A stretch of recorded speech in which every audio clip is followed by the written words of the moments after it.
Добрый день, уважаемые слушатели стефановских чтений. Меня зовут Кованков Глеб. Я учусь в 4 Б классе школы номер 3 в Усть-Вымском районе, поселок Жешард. Я представляю свой проект «Дети священников Усть-Вымской земли», участников Великой Отечественной войны. Цели проекта – изучение подвига рядовых представителей русской духовенства Усть-Вымской земли в годы Великой Отечественной войны, создание слайдов презентации словом и мечом. Задачи проекта – показать значение представителей русского духовенства в годы Великой Отечественной войны, применив местного материала, рассказать об участии младшего поколения духовенства в военные события, определить источники информации по теме проекта, проанализировать, систематизировать и подготовить информацию для презентации. Актуальность проекта. 9 мая – День Великой Победы. Каждый человек должен знать историю своей страны, своей малой родины. Во-первых, возрождается и укрепляется православная вера, а церковь снова становится одним из важнейших нравственных ориентиров для большинства людей. Во-вторых, моя информация может послужить примером для одноклассников, которые, узнав о моем опыте работы нашей Родины не только в юбилейные годы. В-третьих, проделанная мной работа оставит память и для других поколений. Ожидаемый результат. Я уверен, что у меня получится интересная и содержательная работа со слайдами, презентациями, которые заинтересуются мои одноклассники, друзья, родители. Я узнаю много новых исторических фактов, расширяю свои знания по теме проекта, приобрету навыки поиска и сбора информации. В истории человечества было немало событий, которые оставили в ней неизгладимый след. Крупнейшее мировое явление стала Великая Отечественная война, одна из наиболее героических страниц, и чем дальше в прошлом уходит 1418 дней и ночей той кровавой битвы, тем ясней становится их значение. Готовя войну против Советского Союза, командование фашистской Германии пыталось заранее определить те силы, которые могли бы стать их союзниками в предстоящей схватке. Таким потенциальным союзником им казалась Русская Православная Церковь, но их надежда не суждено было осуществиться. Связь между церковью и воинством существовала всегда. Так было и в годы Великой Отечественной войны. На поле священника служил в молебе и со святым крестом, и со святой водой обходил окопы и благословлял защитников. Несмотря на многолетние двойные репрессии и подозрительное отношение к себе, со стороны государства Русская Православная Церковь четко обозначила свою позицию с первого дня войны помогать защитникам Отечества и простым людям. В этом учебном году у нас появился новый предмет «Основы религиозной культуры и светской этики». На нем мы учимся не только красиво говорить, но и правильно вести себя в различных ситуациях. А еще мы изучаем основы православной культуры. Мне очень нравится этот урок, жду с нетерпением. С большой радостью решил принять участие в республиканских детских юношеских образовательных стефановских чтениях. Тем более, что живу на святой Усть-Илимской земле, где начал проповедовать Христово Стефан Пермский. 9 мая вся наша страна и вместе с нами весь мир будет отмечать 75 лет со дня победы в Великой Отечественной войне. Мне эта тема близка и понятна. Мой прапрадед Коковкин Павел Васильевич погиб в битве при Сталинграде. Мой второй прапрадед Подоров Егор Николаевич дослужился до звания подполковника и дошел до Берлина. Я ими горжусь. Меня еще больше заинтересовала эта тема в связи с новым учебным предметом, юбилейной датой. И я решил найти информацию, а воевали ли священники нашей Усть-Илимской земли на фронтах войны.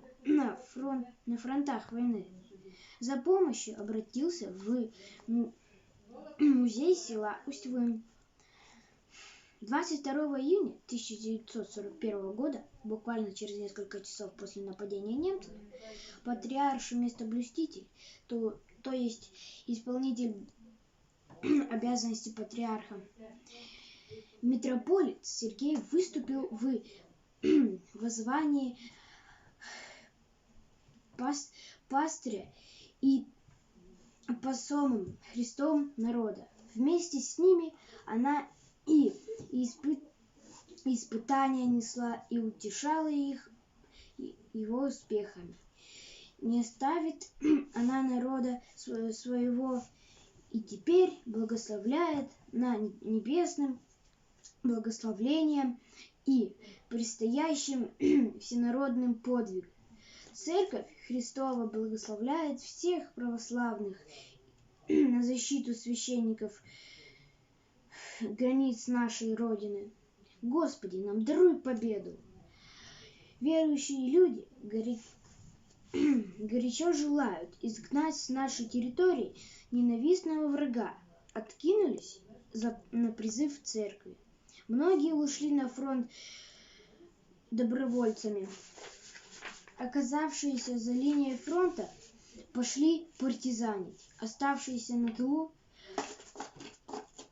приступили к сбору средств на специальные организации, пункты, приносили деньги, вещи, драгоценности. К сожалению, мы знаем немного священников, матушек, монахов, кто прошел Великую Отечественную войну. Сохранилось мало фотографий, мало жизненных описаний, мало свидетельств. Не осталась в стороне и наша Усть-Илимская церковь. В нашем крае не было священников-участников Великой Отечественной войны. Они были казнены до войны. Но свои священники долго отдали их дети священников. К большому сожалению, фотографии детей священников, участников войны не сохранилось, даже в музее. Но вот, что мне удалось узнать об их ратных подвигах из архивных материалов представительных сотрудников музея села Усть-Илим. Кирилл Клеоник Николаевич, 3 сентября 1926 года рождения, сын настоятеля Михаила Архангельской церкви, законоучитель в женской одноклассной церкви, происходит в школе и высшее начальное училище, погибший от сталинских гонений в 1937 году. Клеоник Николаевич был призван Усть-Илимским РВК в ноябре 1943 года. Рядовой 2-го Прибалтийского фронта демобилизован по ранению в руку в июне 1944 года. Награжден Орденом Отечества войны второй степени, медалью за победу над Германией 30 июня 1944 года при отражении контратаки противника в районе Пскова. Товарищ Кириллов был ранен в левую руку, но, несмотря на ранение, оставался в строю и продолжал участвовать в сражении контратаки противника. В ночь 27 на 28 июля 1944 года во время боев в районе Опочка Кириллов был тяжело ранен осколочным снарядом в правую руку. В результате рука была ампутирована. После Кириллов Клеоник Николаевич служил учитель Коми АССР, отлично народного просвещения. Шумков Степан Павлович, 1900 года рождения. Сын священника Усть-Лымского Михаила Архангельской церкви Яринского уезда Волгоградской губернии Шумков Павла Викторовича был расстрелян в 1937 году. Место рождения – деревня Заручей. Усть-Лымский район Коми АССР. Место призыва – Сыктывкар, ГВК, май 1943 года. Сержант. Писарь штаба 2-го стрелкового батальона 145-го запасного стрелкового полка. Воевал на Первом Прибалтийском фронте с мая 1943 года по февраль 1944 года. В феврале 1945 года представлен к награде медалью за боевые заслуги, имеет орден Отечественной войны второй степени. В наградном листе от 4 февраля 1945 года описание заслуги Шумкова Степана Павловича в наступлении боях за освобождение города Витебка в составе одной гвардейской московской стрелковой дивизии 169-го стрелкового полка товарищ Шумков 6 февраля 1944 был легко ранен. За проявление мужества и самостоятельное выполнение боевых заданий командованием на фронте борьбы против немецко-фашистских захватчиков товарищ Шумков достоин приватительной награды Орден Славы третьей степени. Командир 219-го СП подполковник Пурик. Демобилизован в ноябре 1945 года. Шумков Алфей Павлович, 1912 года рождения. Сын священника Усть-Лымского Михаила Архангельской церкви. Место рождения – село Усть-Лым, Коми АССР.